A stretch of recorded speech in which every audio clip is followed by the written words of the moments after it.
السلام علیکم ورحمۃ اللہ وبرکاتہ ان الحمد للہ نحمده ونستعینه ونستغفره ونعوذ باللہ من شرور انفسنا ومن سیئات اعمالنا من يهده الله فلا مضل له ومن يضلل فلا هادي له واشهد ان لا اله الا الله وحده لا شريك له واشهد ان محمدا عبده ورسوله أما بعد فإن خير الحديث كتاب الله وخير الهدي هدي محمد صلى الله عليه وسلم وشر الأمور محدثاتها وكل محدثة بدعة وكل بدعة ضلالة وكل ضلالة في النار. محترم حاضرین، الحمدللہ پچھلے درس میں ہم اپنا یہ سبق مکمل کر چکے ہیں کہ جو شخص اللہ کے احکام میں تبدیلی، اللہ نے جسے حلال کیا اسے حرام مان لیا جائے، اللہ نے جسے حرام قرار دیا اس کو حلال قرار دے دیا جائے، تو اس طرح سے اللہ کے احکام اور فرامین میں تبدیلی کرنے والوں کی اطاعت کرتا ہے، پھر چاہے وہ اس کے علماء ہوں، اس کے ائمہ ہوں اور یا اس کے حاکم ہوں، درویش پیر فقیر کوئی.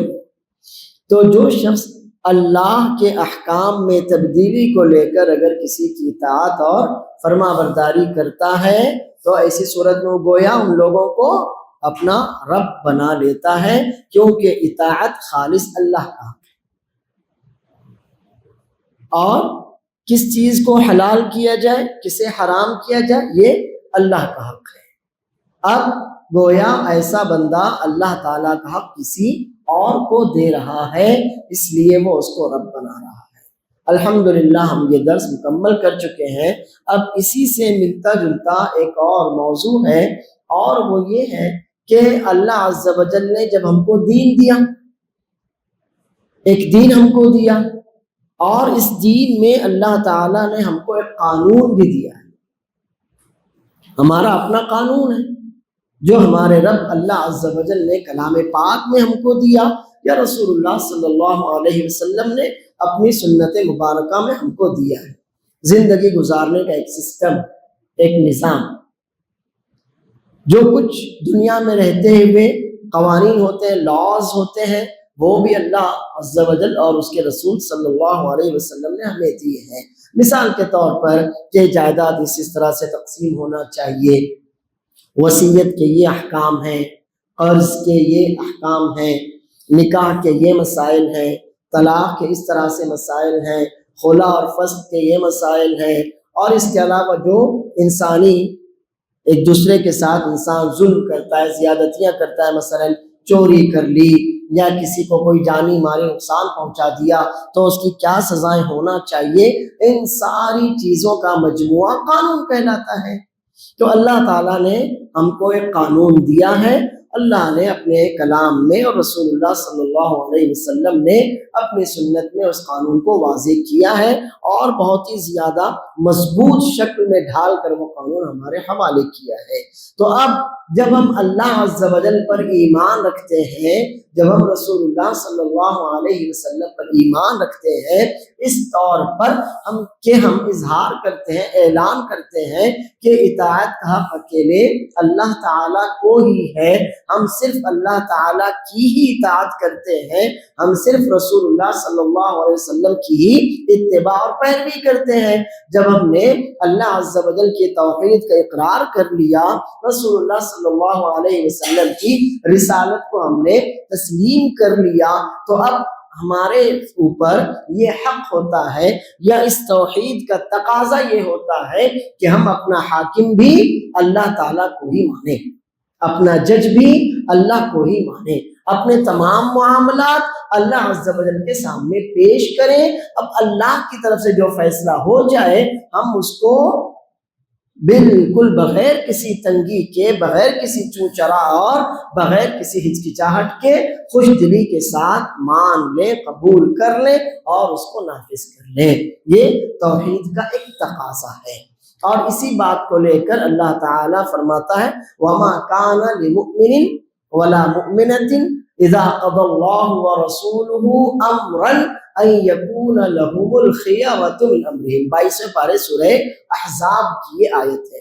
کسی بھی مومن مرد یا کسی بھی مومنہ عورت کے لیے بالکل مناسب نہیں، جائز نہیں ہے کیا کہ اللہ اور اس کے رسول صلی اللہ علیہ وسلم اس کے کسی معاملے میں کوئی فیصلہ کر دیں تو وہ اپنے لیے آپشنز ڈھونڈے، اختیار تلاش کرے کہ کیا اس کے علاوہ بھی کچھ ہو سکتا ہے۔ تو ایسا کسی بھی مومن مرد اور کسی بھی مومن عورت کے لیے جائز نہیں ہے۔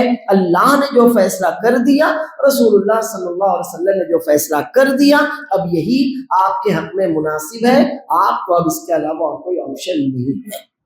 اور یہی بات اللہ تعالیٰ نے 5ویں پارے سورہ نساء میں دوسرے الفاظ میں بیان فرمائی، فَلَا وَرَبِّكَ لَا يُؤْمِنُونَ حَتَّى يُحَكِّمُوكَ فِي مَا شَجَرَ بَيْنَهُمْ ثُمَّ لَا يَجِدُوا فِي أَنفُسِهِمْ حَرَجًا مِّمَّا قَضَيْتَ وَيُسَلِّمُوا تَسْلِيمًا۔ اے نبی صلی اللہ علیہ وسلم، آپ کے رب کی قسم، اللہ عز و جل خود اپنی قسم کھا رہا ہے، اے نبی صلی اللہ علیہ وسلم آپ کے رب کی قسم، اللہ تعالیٰ کی قسم، یہ لوگ مومن نہیں ہو سکتے یہاں تک کہ اپنے تمام معاملات میں آپ کو ہی اپنا فیصل، اپنا جج، اپنا حکم نہ بنا لیں۔ تو جب تک ہم اپنے ہر معاملے میں، وہ معاملہ ہمارے گھریلو معاملات سے متعلق ہو یا وہ لوگوں کے ساتھ جو معاملات خرید فروخت لین دین جو بھی ہوتے ہیں، وہ داخلی معاملہ ہو یا خارجی معاملہ ہو، جب تک ہم اپنے ہر مسئلے میں، ہر معاملے میں رسول اللہ صلی اللہ علیہ وسلم کو اپنا فیصل، اپنا حکم، اپنا جج نہ بنا لیں، تب تک ہم پکے مومن نہیں ہو سکتے، گرچہ لاکھ دعوے کرتے ہیں۔ اس کے بعد ثم لا يجدوا في انفسهم حرجا مما قضيت، دوسری ایک بات اور ہے کہ پھر اے نبی صلی اللہ علیہ وسلم آپ جو بھی فیصلہ کر دیں، کسی کے حق میں ہو اور کسی کے خلاف، جو بھی فیصلہ آپ کر دیں، یہ اس فیصلے کو لے کر اپنے دل میں کوئی حرج اور کوئی تنگی محسوس نہ کریں، وَيُسَلِّمُوا تَسْلِيمًا، اور پورے طور پر اس کو مان لیں، اس کو تسلیم کر دیں۔ تو اس آیت سے 3 باتیں معلوم ہوئی۔ ایک تو یہ ہے کہ اپنے ہر مسئلے میں، اپنے ہر قضیے میں، اپنے ہر معاملے میں رسول اللہ صلی اللہ علیہ وسلم کو فیصل جج بنانا ضروری ہے۔ کوئی بھی مسئلہ پیش آ جائے، اسے آپ لے جائیے اللہ کے پاس، یعنی اللہ کی کتاب پر پیش کیجئے یا رسول اللہ صلی اللہ علیہ وسلم کی سنت پر اس کو پیش کیجئے، یہ پہلا کام۔ دوسرا کام، اب قرآن نے یا اللہ کے رسول صلی اللہ علیہ وسلم نے جو فیصلہ کر دیا، ہم اس کو لے کر اپنے دل میں کوئی تنگی محسوس نہ کریں کہ ارے ایسا ہوا ہوتا، ویسا ہوا ہوتا، ایسا ہونا چاہیے تھا، نہیں، بالکل نہیں، کوئی تنگی محسوس نہ کریں۔ اور تیسرا کام، پوری خوش دلی کے ساتھ، پوری اطاعت اور فرما برداری کے ساتھ ہم اس فیصلے کو قبول کر لیں، مان لیں، تسلیم کر لیں۔ یہ 3 کام ہونے چاہیے۔ ان آیتوں میں جو ابھی آپ نے سنی ہے، اللہ عز و جل یہ بتا رہا ہے کہ فیصلے کا اختیار اللہ تعالیٰ کو ہے۔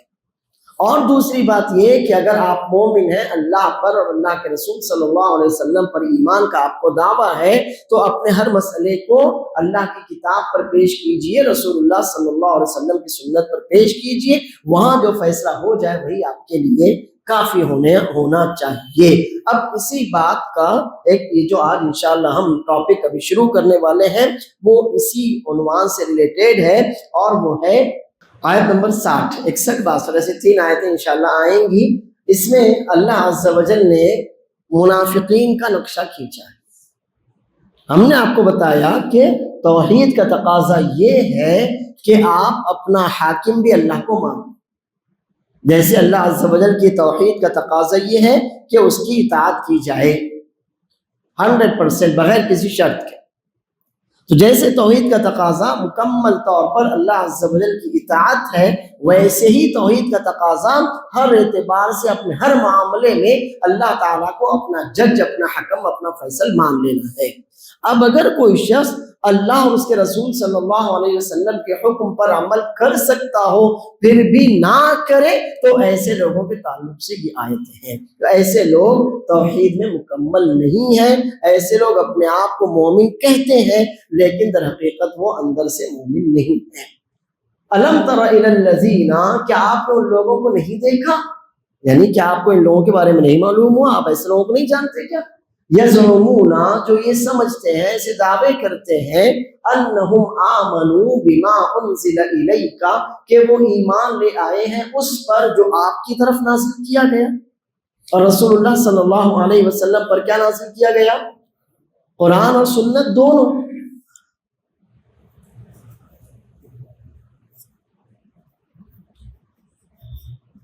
اگر قرآن اللہ کی طرف سے ہے تو سنت کس کی طرف سے ہے؟ وہ بھی اللہ کی طرف سے ہے. وہ رسول اللہ صلی اللہ علیہ وسلم کے اپنی خواہش سے تھوڑی ہے کہ جو آپ کو اچھا لگے وہ دین بن جائے. جی نہیں، دین اللہ کا ہے. دین کس کا ہے؟ اللہ کا ہے. اب اللہ عز و جل نے اپنا وہ دین رسول اللہ صلی اللہ علیہ وسلم کے قول و عمل کے ذریعے ہم تک پہنچایا ہے. اللہ نے کیا نازل کیا؟ قرآن و سنت. کیا آپ نے ان لوگوں کو نہیں دیکھا جو یہ دعوے کرتے ہیں کہ وہ اس چیز پر ایمان لائے ہیں جو آپ کی طرف نازل کی گئی، یعنی قرآن و سنت؟ دعویٰ کر رہے ہیں کہ ہم قرآن پر ایمان لائے، ہم نبی صلی اللہ علیہ وسلم پر ایمان لائے، اور اسی کے ساتھ وما انزل من قبلک، یہ بھی ضروری ہے.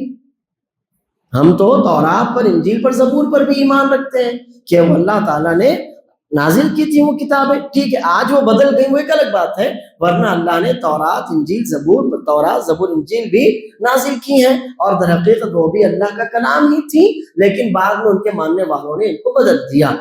تو اب ایمان کی حیثیت سے ایمان رکھنا تو ضروری ہے، تورات پر بھی، زبور پر بھی، انجیل پر بھی، لیکن من قبلک کے بعد کچھ نہیں. قرآن و سنت اور قرآن سے پہلے نازل ہونے والی کتابیں بس. قرآن کے بعد نازل ہونے والی کسی کتاب کا تذکرہ ہے کیا؟ جی نہیں. اس سے معلوم ہوا کہ جہاں قرآن آیا، جہاں سنت نبی صلی اللہ علیہ وسلم آ گئی، وہاں دین مکمل ہو گیا. اب اس کے بعد کوئی کچھ بھی دعویٰ کرتا رہے وہ کذاب ہے، وہ دجال ہے، وہ جھوٹا ہے. جیسے کہ بہت سے لوگ نبوت دعویٰ کرتے ہیں نا، جیسے غلام احمد قادیانی، تو ایسے غلام احمد قادیانی جیسے جتنے بھی ہوں وہ سب جھوٹے ہیں، وہ کذاب ہیں، وہ دجال ہیں، وہ نبی نہیں ہے، کیونکہ نبوت یہاں مکمل ہو گئی. وہ کتابیں، وہ شریعتیں جو آپ سے پہلے اتاری گئیں عیسیٰ علیہ السلام تک، اور جو آپ پر اتاری گئی محمد صلی اللہ علیہ وسلم، بس. رسول اللہ صلی اللہ علیہ وسلم خاتم الانبیاء، خاتم المرسلین ہے. آپ پر نبوت اور رسالت کا سلسلہ مکمل ہو چکا ہے. اب اس کے بعد جو بھی دعویٰ کرتا ہے نعوذ باللہ تو وہ کذاب ہے، دجال ہے، مکار ہے، فریبی ہے، کافر ہے، جھوٹا. اب یہ لوگ دعوے تو کرتے ہیں کہ ہم آپ سے پہلے جو کتابیں اتاری گئیں، جو شریعتیں اتاری گئیں، ان پر بھی ایمان رکھتے ہیں، اور جو کچھ آپ کی طرف اتارا گیا اس پر بھی ایمان رکھتے ہیں، لیکن ان کا عمل کیا ہے؟ عمل ان کا دیکھو، یریدون، وہ چاہتے ہیں، ان کے ارادے یہی ہوتے ہیں، ان یتحاکموا الی الطاغوت. تحاکما، مقدمہ پیش کرنا، مسئلہ لے جانا. وہ چاہتے ہیں کہ اپنے مقدمات پیش کریں، اپنے مسئلے حل کروائیں. کس کے پاس پیش کریں، کس سے حل کروائیں؟ الطاغوت. یہ لفظ اس کے پہلے ماشاءاللہ درس میں گزرا ہے، شیطان کے معنی میں گزرا، جادوگر کے معنی میں گزرا. یہاں پر یہ الحکم بغیر ما انزل اللہ کے معنی میں ہے. اللہ کی نازل کی ہوئی شریعت کے مخالف جو بھی لوگوں نے قوانین بنا لیے ہیں اس معنی میں یہاں پر طاغوت ہے. ایک طرف ہے اللہ کا قانون اور دوسری طرف ہے ہمارا اور آپ کا بنایا ہوا قانون. اب کوئی شخص اللہ کے قانون پر عمل کر سکتا ہو پھر بھی نہ کرے، اللہ کا قانون اسے معلوم ہو پھر بھی وہ اس سے جہالت برتے، اور انسانوں کے بنائے ہوئے قوانین کی طرف جائے تو ایسے کو کہیں گے طاغوت۔ یہ لوگ ہیں دعوے تو کرتے ہیں اپنے ایمان کا کہ ہم تو مومن ہیں قرآن پر سنت پر، بلکہ اس سے پہلے بھی جو شریعت کتابیں تھیں ہم تو ان پر بھی ایمان رکھتے ہیں، لیکن جب آپ ان کا عمل دیکھیں گے یریدونا تو وہ ہمیشہ یہی چاہتے ہیں، یہی ان کا ارادہ ہوتا ہے کہ اپنا کوئی بھی مسئلہ قرآن سے سنت سے حل نہ کروائیں۔ کہاں جائیں؟ لوگوں کے بنائے ہوئے قوانین کی طرف جائیں، ان لوگوں کے پاس جائیں جو اپنے قوانین سے لوگوں کے معاملات نپٹاتے اور فیصلے کرتے ہیں، تو اس کو کہا جاتا ہے طاغوت۔ تو اب طاغوت کا معنی ہوا وہ لاز، وہ قانون جو اللہ کی شریعت کے بالمقابل بنائے گئے، اللہ کی شریعت کے بالکل پیرلل میں بنائے گئے کہ یہ اللہ کا قانون، یہ ہمارا قانون، ہم اپنے قانون پر عمل کریں گے، اللہ کے قانون پر عمل نہیں کریں گے، اس کو کہیں گے طاغوت۔ تو یہ لوگ یہ چاہتے ہیں کہ وہ طاغوت کے پاس اپنے مقدمات پیش کریں، اپنے مسائل کے حل کے لیے اللہ کے قانون کے علاوہ دوسرے قوانین کے پاس جائیں۔ وَقَدْ أُمِرُوا أَن يَكْفُرُوا بِهِ، حالانکہ انہیں یہی حکم دیا گیا کہ وہ طاغوت کا کفر کریں۔ طاغوت شیطانی قوانین، اللہ کی شریعت کے بالمقابل گھڑے گئے قوانین، تو ہمارا تو یہ فرض ہے کہ ہم اللہ کے قوانین کو مانیں، اس کی پاسداری کریں، اور اللہ کے قانون کے بالمقابل جو قانون بنائے گئے ہم ان کا انکار کریں، ہم ان کو نہیں مان سکتے۔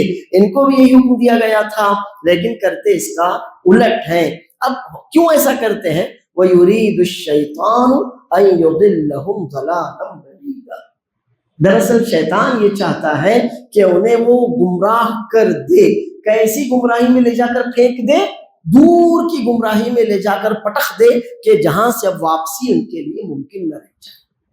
ضلالم بعیدہ، دور کی گمراہی، یعنی ایسی گمراہی کہ جہاں سے واپس آنا ان کے لیے ممکن نہ رہ جائے، سوا یہ کہ اللہ ہدایت دینے پر قادر ہے، وہ ایک الگ بات ہے۔ ورنہ شیطان تو یہ چاہتا ہے کہ ایسے سب لوگوں کو اٹھا کر دور کی گمراہی میں لے جا کر پٹخ دے، واپسی کے راستے ان کے لیے بند ہو جائے۔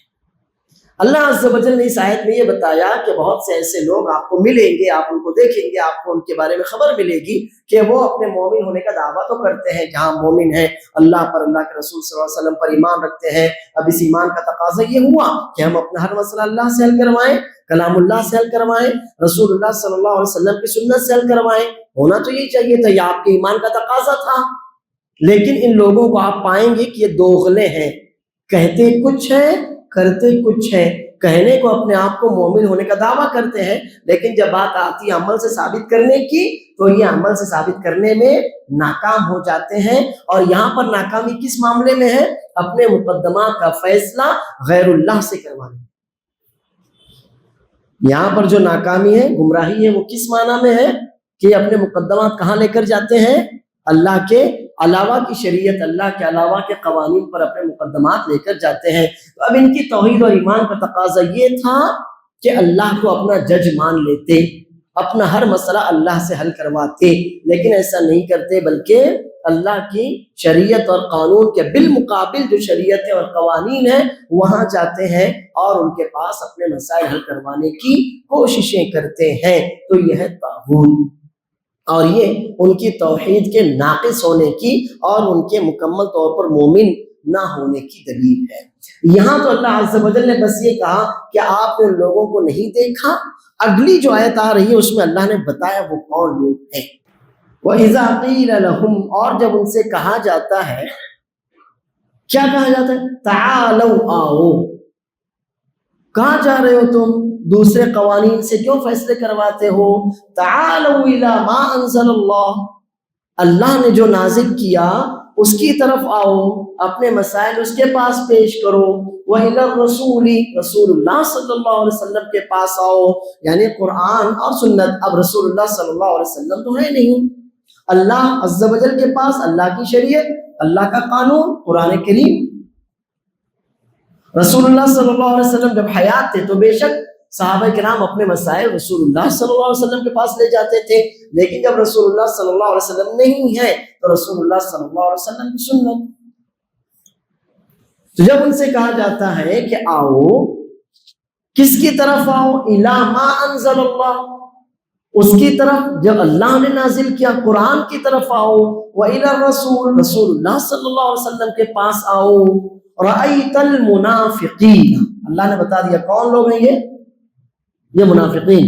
پچھلی آیت میں جن کا تذکرہ ہوا تھا وہ منافقین ہیں، وہ دعوے کرتے تھے کہ ہم اللہ پر، اللہ کے رسول صلی اللہ علیہ وسلم پر ایمان لا چکے ہیں، ہم ایمان والے ہیں، مومن ہیں، لیکن جب بات آتی ہے عمل سے ثابت کرنے کی تو وہ جاتے تھے غیر اللہ کے پاس، اللہ کا فیصلہ ان کو منظور نہیں، رسول اللہ صلی اللہ علیہ وسلم کا فیصلہ ان کے یہاں قبول نہیں، ہم تو دوسروں کے پاس اپنے فیصلے لے جائیں گے، اپنے مقدمات لے جائیں گے۔ انہی لوگوں کو اللہ نے کہا رأیت المنافقین۔ جب ان لوگوں سے یہ کہا جاتا ہے کہ آؤ اللہ کی کتاب پر اپنا معاملہ پیش کرو، رسول اللہ صلی اللہ علیہ وسلم کے پاس اپنا مقدمہ لاؤ، رسول اللہ صلی اللہ علیہ وسلم کی سنت پر اپنا مسئلہ پیش کرو، رأیت المنافقین یصدون عنک صدودا، تو آپ منافقوں کو دیکھیں گے کہ وہ آپ سے تیزی سے منہ پھیرے گزرتے ہیں۔ کیسے گزرنے لگ جاتے ہیں؟ منہ پھیر کر گزرنے لگ جاتے ہیں، یعنی گویا ان کو قرآن و سنت کی کوئی پرواہ نہیں ہے، یا قرآن و سنت کی ان کی نظروں میں کوئی اہمیت نہیں ہے، یا وہ قرآن و سنت سے اپنے معاملات اور مسائل حل کروانے میں کوئی دلچسپی نہیں رکھتے ہیں۔ تو جب ان کو دعوت دی جاتی ہے، بلایا جاتا ہے کہ آؤ اپنے مسائل قرآن پر پیش کرو، رسول اللہ صلی اللہ علیہ وسلم کی سنت پر اپنے مسائل پیش کرو، قرآن و سنت سے اپنے مسائل کا حل ڈھونڈو، تو پھر آپ دیکھیں گے کہ ان کا کیا حال ہوتا ہے، یہ منہ پھیر کر وہاں سے گزر جاتے ہیں، گویا کہ ان کو قرآن و سنت کی نہ کوئی پرواہ ہے، نہ قرآن و سنت کی کوئی اہمیت ان کے دلوں میں ہے، اور نہ ہی یہ اپنے مسائل قرآن و سنت سے حل کروانے میں کوئی دلچسپی رکھتے ہیں۔ کس کے بارے میں بتایا اللہ نے؟ منافقوں کے بارے میں۔ تو اب یہ کس کا ہوا قول؟ منافقوں کا، عمل منافقوں کا، اور یہی تو ان کی نشانی تھی، ان کے دلوں میں کفر تھا مگر زبان سے اپنے آپ کو مومن کہتے تھے۔ اب آج ہم اپنے آپ کو دیکھیں، میں آپ ہم سب، بہت سے مسائل ایسے ہوتے ہیں کہ ہم اپنی شریعت سے حل کروا سکتے ہیں، جیسے کہ مثال آپ کہیں گے کہ ہم تو ایک سیکولر ملک میں رہتے ہیں، سیکولر ملک میں رہنا، جمہوری ملک میں رہنا، تو یہاں پر ہم کو جمہوریت کے قوانین ماننے پڑتے ہیں، ٹھیک ہے، بات بہت اچھی، تو کیا اب ہم اس کو طاغوت کہیں گے؟ مجھے یہ بتائیے کہ سیکولر ملک میں رہنے کا یہ مطلب ہے کہ انہوں نے آپ سے کہا ہو آپ کعبے کی طرف رخ کر کے نماز نہیں پڑھنا، ادھر منہ کا، ایسا کچھ قانون ہے؟ ایسا نہیں ہے نا، ایسا تو کچھ نہیں ہے۔ انہوں نے آپ کو آپ کی نماز سے روکا، آپ کے روزے سے روکا، آپ کے حج سے روکا، آپ کی زکات، ایسا کچھ تو نہیں ہے نا۔ انہوں نے کہا اپنے ماں باپ کی خدمت نہیں کرنا، دیکھو سیکولر ملک میں ہو، سیکولر ملک میں قانون ہے کہ ماں باپ، ایسا کچھ ہے؟ اپنے بچوں کی تربیت نہیں کرنا، اپنے بچوں کی پرورش نہیں کرنا، اپنے بچوں کی حفاظت نہیں کرنا، اپنے بچوں کو تعلیم نہیں دینا سیکولر ملک میں ہو، ایسا ہے؟ ایسا تو کچھ نہیں ہے نا۔ ایسا بھی ہے کیا کہ جائیداد کی تقسیم ہے تو بھائی پوری جائیداد کھا جائے، بہنوں کو نہیں دینا سیکولر ملک میں ہو؟ ایسا کہیں ہے؟ دیکھو بیوی کو نہ ستانا، اس کو نہ طلاق دینا، نہ خلا دینا سیکولر ملک میں ہو، ایسا ہے؟ ایسا تو کہیں نہیں ہے نا۔ یعنی یہ سارے معاملات ہمارے ایسے ہیں جن کا فیصلہ ہم قرآن و سنت سے کرا سکتے کہ نہیں کرا سکتے۔ اب ایک آدمی اپنے طلاق کے مسائل، نکاح کے معاملات، خلا کے معاملات، فسخ کے معاملات، زمین جائیداد وراثت کے معاملات، وصیت کے معاملات، قرض کے معاملات، یہ جو بھی ہیں یہ شریعت میں حل کروانے کی بجائے اگر کورٹ میں جاتا ہے تو اب وہ غلط کر رہا ہے کہ نہیں کر رہا ہے؟ اس کی طاقت تھی نا شریعت پر عمل کرے، لیکن وہ یہ کہنے نہیں میں سیکولر ملک میں ہوں۔ بھائی تو ہے سیکولر ملک میں، لیکن تو اپنی شریعت پر عمل کر سکتا ہے نہیں کر سکتا؟ کر سکتا ہے نا۔ تو جہاں شریعت پر عمل تیرے لیے ممکن ہے، کر سکتے ہیں، ہر آدمی کر سکتا ہے، پھر بھی ان معاملات کو تم کہاں لے کر جاتے ہو؟ اللہ کے علاوہ کے قوانین کے پاس، اللہ کے قانون کے علاوہ دوسرے قانون کو ماننے والوں اور لاگو کرنے والوں کے پاس لے جاتے ہو۔ تو اب یہ غلط ہے کہ نہیں ہے؟ یہ غلط ہے۔ ٹھیک ہے، جہاں آپ کے لیے پاسبلٹیز نہ رہ جائیں، اللہ نہ کرے کبھی ایسا ہو، لیکن جہاں امکانیات ہی نہ رہیں، کچھ کر ہی نہیں سکتے آپ، تو پھر وہ ایک الگ مسئلہ ہے۔ لیکن ابھی تو الحمدللہ ایسا نہیں ہے نا، اور اللہ سے امید ہے آگے اللہ مزید راستے کھولنے والا، اللہ کو شادی کرنے والا ہے۔ آپ عمل کی ٹھانیں گے تو اللہ آپ کو توفیق دے گا، طاقت دے گا۔ لیکن ہم پہلے ہی کمزور دبک کر بیٹھنے والے بن جائیں گے. اللہ کو کیا پڑی زبردستی اٹھا کر تم کو طاقت دے. جب آپ کے اندر جذبہ نہ ہو, آپ کے اندر جوش نہ ہو, آپ کے اندر ہمت نہ ہو, کیا ضرورت اللہ تعالیٰ کو. وہ سوچے چلو ہٹاؤ, جانے دیں ان کو, آگے آئیں گے اچھے لوگ آئیں گے, کیا فائدہ. ہاں ہم اللہ کو بتا نہیں, ہمیں تو اللہ تیرے قانون پر عمل کرنا. اللہ تو قوت دے, اللہ تو علم دے, اللہ تو طاقت دے, اللہ تو استطاعت دے. اللہ دینے پر قادر ہے. پہلوں کو دیا تو ہم کو کیوں نہیں دے گا؟ ایسا تو کچھ ہے نہیں. لیکن ہم ہی کمزور, دبکے ہوئے, کچلے ہوئے, بس ہم کو کوئی مطلب نہیں ہے شریعت سے, اور نہیں ایسا نہیں کرنا, اور نہیں ایسا نہیں کرنا. جب یہی سب ہے تو آپ بتائیے اللہ عز و جل کو ہمارے جیسوں کی کوئی ضرورت بھی نہیں ہے. کوئی ضرورت نہیں ہمارے جیسوں کی کہ آپ دب کر کمزوری کے ساتھ ظلم سہتے جاؤ اور سب ختم ہو جائے. ایک مومن کو بہادر ہونا چاہیے, ہمت والا ہونا چاہیے, اور کسی شر میں بھی خیر کا راستہ تلاش کرنے والا ہونا چاہیے. اس کے اندر ایمان کا جوش اور جذبہ ہونا چاہیے. تو پھر اللہ عز و جل بھی وہاں سے راہیں دکھاتا ہے. اللہ تعالیٰ ایسی جگہ سے راستہ دے دیتا ہے جہاں سے کوئی راستہ نہیں ہو سکتا تھا. لیکن اب ہم سوچ نہیں, جمہوری ملک ہے, سیکولر ملک ہے, یہ کریں گے وہ کریں گے, تو پھر ایسے ہی دب کر اور کچل کر ساری زندگی برباد ہو جاتی ہے. اب ہمارا اور آپ کا اب معاشرہ دیکھ لیں. ہمارے طلاق کے اور خلا کے مسائل شریعت کے یہاں حل ہو سکتے نہیں ہو سکتے؟ ہو سکتے ہیں نا. لیکن آپ دیوانی عدالتوں میں چلے جائیے, سیشن کورٹ میں چلے جائیے, آپ کو زیادہ تر مسلمانوں کے خلا اور طلاق کے معاملات دکھیں گے. کیوں؟ کیونکہ آپ ان کو حل نہیں کر پا رہے ہیں. آپ کے اندر اگر ایمان ہوتا تو مسائل دوسروں کے پاس جاتے. کون کرتا ہے وہاں پر پیروی, اور کون کرتا ہے سنوائی, کون فیصلے لکھتا ہے؟ آپ کا آدمی لکھتا ہے. آپ کا آدمی تو آپ کی پیروی کرنے والا بھی نہیں ہے, باقی تو جانے دیجیے. آپ کے حق میں یا آپ کے خلاف فیصلہ لکھنے والا بھی آپ کا آدمی نہیں ہے, وہ سب غیر ہیں. کیوں؟ مسلمان سب ختم ہو گئے, کسی کے پاس علم نہیں رہا ہے. لیکن آپ کے اندر یہ جذبہ نہیں ہے کہ میں اللہ کی کتاب سے اپنا معاملہ حل کروا لوں. میرے حق میں ہوتا ہے میرے حق میں ہو, میرے خلاف ہوتا ہے میرے خلاف ہو, لیکن میں اللہ کے علاوہ کسی کے پاس نہیں جاؤں گا.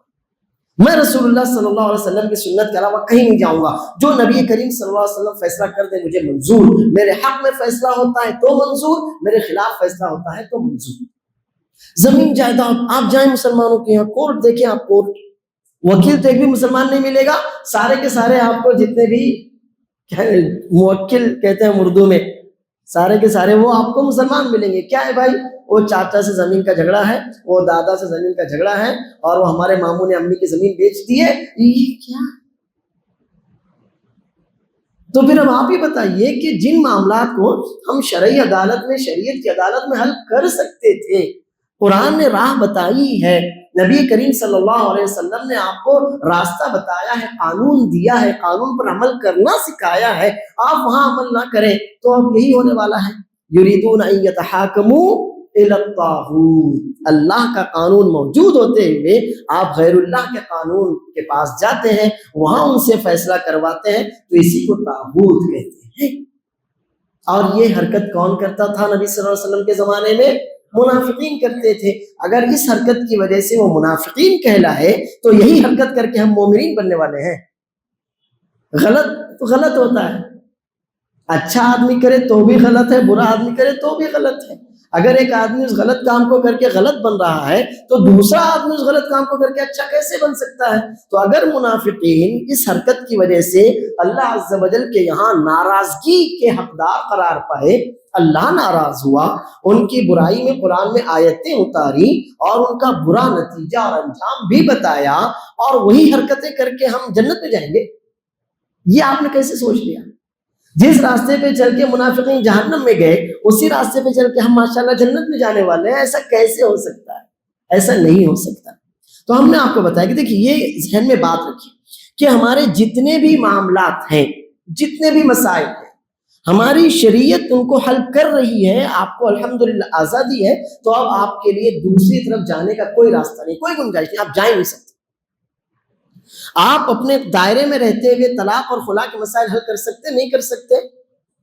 پھر آپ یہ کورٹس کیوں بھری ہوئی ہیں, عدالتیں کیوں بھری ہوئی ہیں خلا کے معاملات سے؟ ساری مسلم برقعے والی عورتیں دکھتی ہیں, فس کے معاملات میں سب مسلمان دکھتے ہیں. جائیداد کے مسائل آپ حل کر سکتے نہیں کر سکتے؟ قرآن کی روشنی میں, نبی صلی اللہ علیہ وسلم کی سنت کی روشنی میں حل کر سکتے ہیں نہیں کر سکتے؟ پھر کیوں آپ کی ساری عدالتیں بھری پڑی ہیں، جہاں جاؤ سارے آپ کو مسلمان دکھ رہے ہیں، اس کا وہ مسئلہ، اس کا وہ مسئلہ، اس کا وہ مسئلہ، اس کا وہ مسئلہ، پیروی کرنے والا کوئی وکیل ہمارا نہیں، سب غیروں سے ہم کو ادھار لینے پڑتے ہیں۔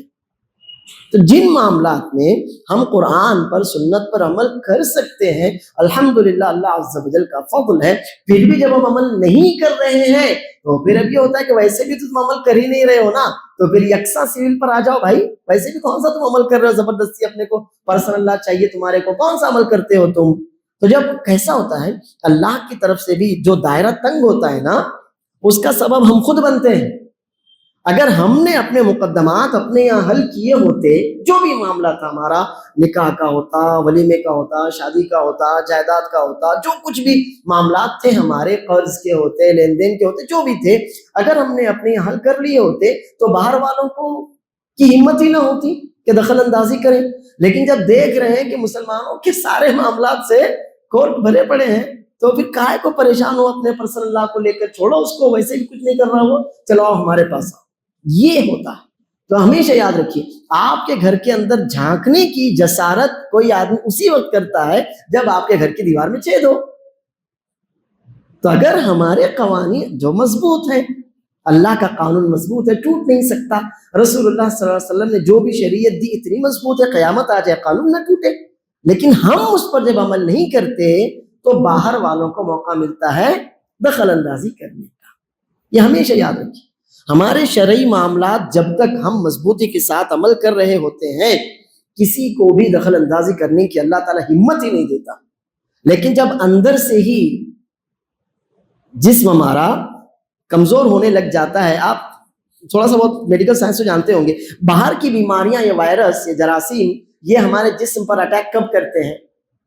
جب اندر ہماری اندر کی جو قوت ہے وہ کمزور ہو رہی ہو تو وہ اٹیک کرتے ہیں، اور پھر اللہ بچائے انسان بیمار ہو جاتا ہے۔ کبھی چھوٹی بیماری اللہ بچائے، کبھی بڑی بیماری بھی ہو سکتی ہے۔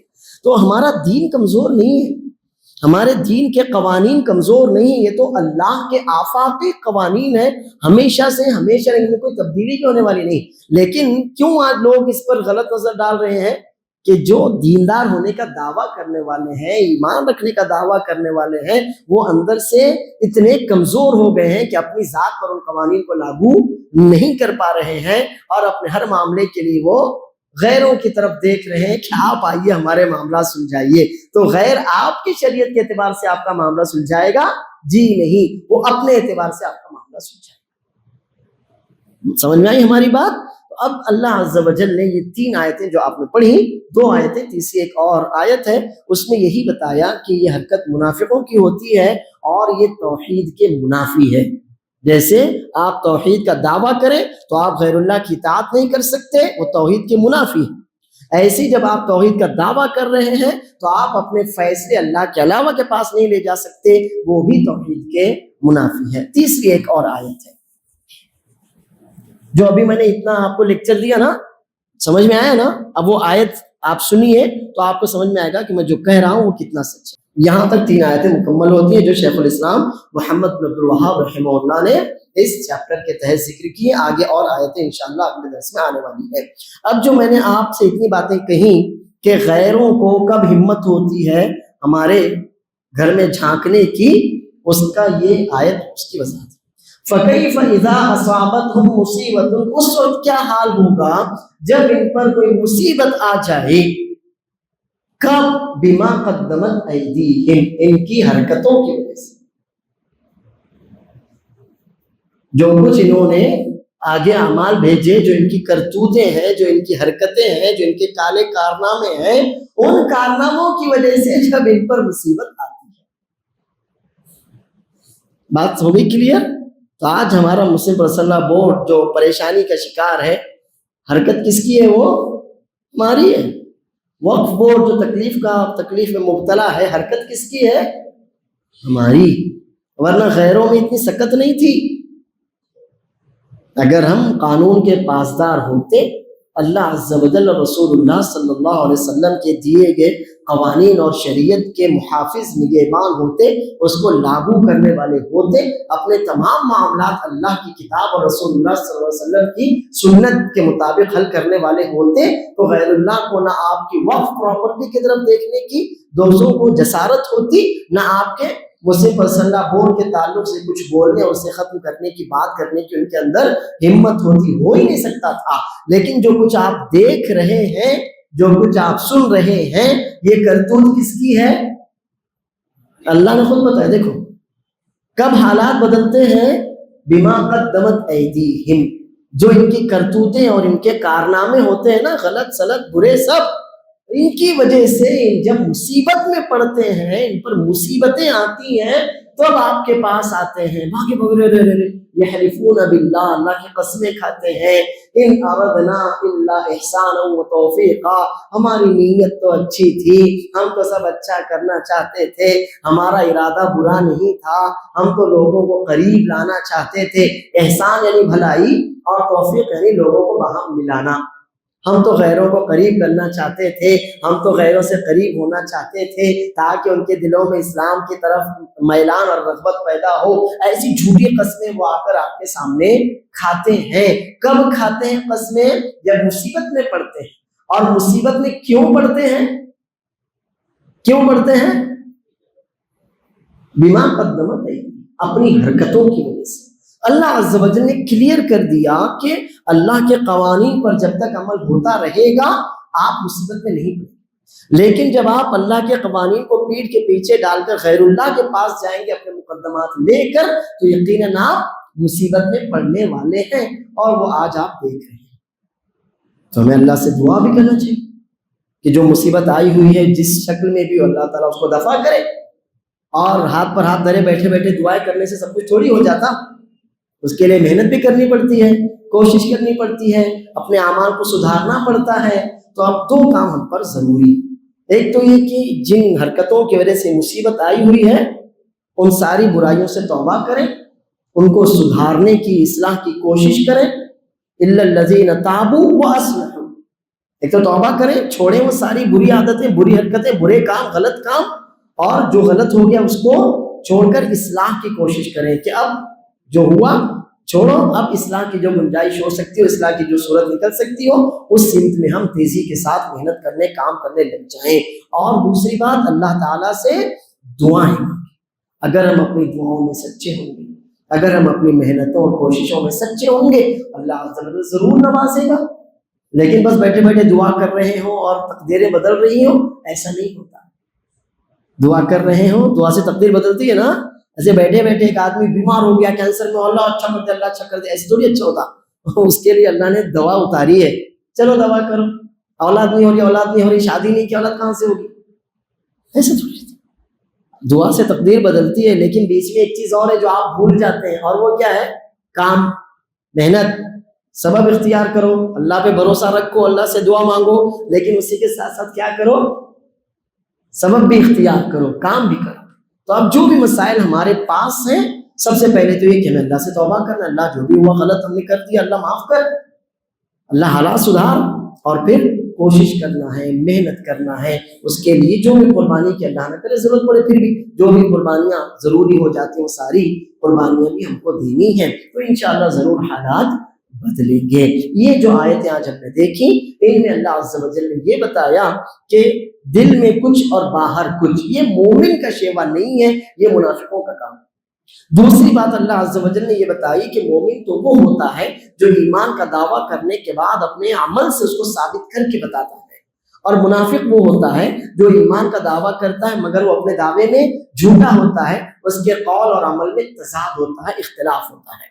اور تیسری بات جو اللہ عز و جل نے بتائی وہ یہ ہے کہ اگر آپ ایمان کے دعوے دار ہیں تو جیسے آپ کو اللہ کی مطلقاً اطاعت کرنا ہے، ویسے ہی اپنے ہر معاملے میں اللہ اور اس کے رسول صلی اللہ علیہ وسلم کو اپنا فیصل، اپنا جج مان لینا اور اس کو تسلیم کر لینا ہے۔ ایمان کا دعویٰ کرنے کے بعد آپ کے لیے کسی صورت میں جائز نہیں کہ آپ اپنے مقدمات دوسروں کے پاس لے کر جائیں۔ وباللہ التوفیق، صلی اللہ وسلم و بارک علی نبینا محمد۔ ٹھیک ہے، اللہ نے چاہا تو اگلے ہفتے پھر ملاقات ہوگی اور اسی درس کو آگے بڑھائیں گے. وباللہ التوفیق وآخر دعوانا الحمد للہ رب العالمین. والسلام علیکم ورحمۃ اللہ وبرکاتہ.